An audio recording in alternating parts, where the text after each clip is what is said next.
In this video, we will talk about routing in Business Central. A production order can be ran without routing set up, but let's set it up. So if I go to my release production orders for my cheese, I'm going to open this. And under the line section right here, if we go to line and then routing, we see there is no routing. So let's set it up. We basically have what is required to make the production order, but we are not putting what it needs to go through.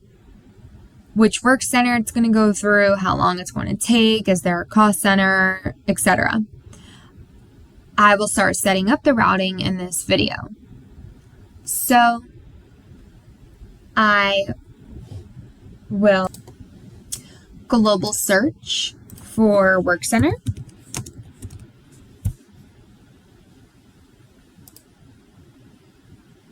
I'm going to create a new one. You can see I have some set up.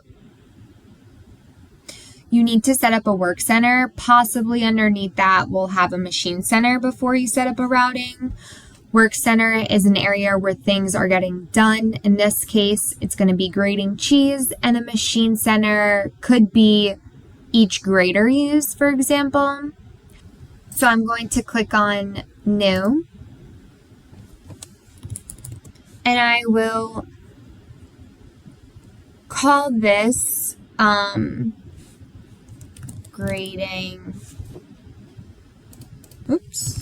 cheese. Note you do not need a machine center, and we will not set one up for this example. So now here we can set up a work center group code. So I'm just going to say new, and let's do grating cheese.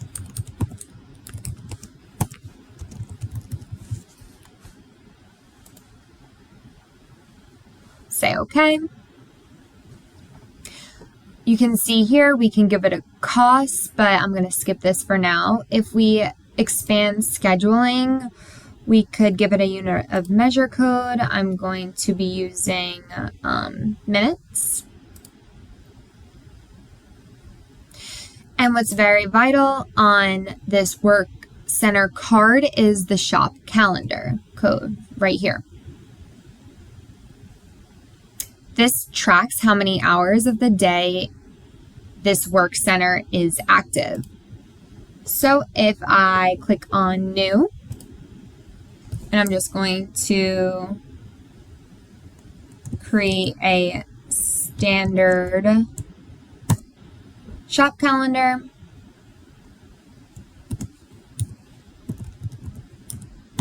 For this. If I drill down into the details of this shop calendar, and if I go to related shop calendar and look at my working days, note you can also put holidays in as well, but I'm going to go for my working days. And here I can set up Monday through Friday, my starting, ending time, and my work shift code. So I just went ahead and created those. So let's create the last one together. So I'm going to click for Friday, enter in 8 a.m., and then put 5 p.m. as our ending time with our work shift code as our standard shop calendar. So now that we have all this set up, I'm going to back up out of these screens and back to my work center card for grating cheese. I'm going to go to process and go to calendar.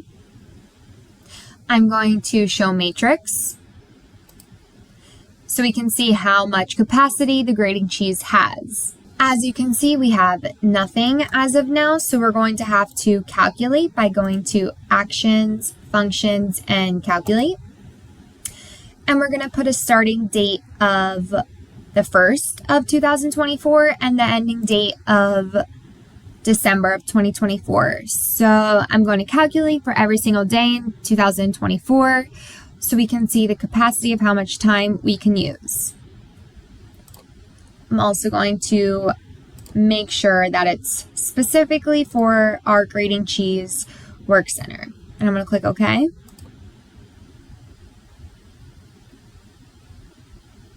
So now this is the time getting allocated to the production order. You can see we have 540. And now if I drill down into related work center and then load and make this a little bigger, we can see the capacity is 540. We don't have any allocated quantity as of right now, and the availability after orders. So this is the capacity of how much time we could now use. In the following video, we will talk about allocating work centers to a production order so that it will take time away and we're going to know how much we can use in a day.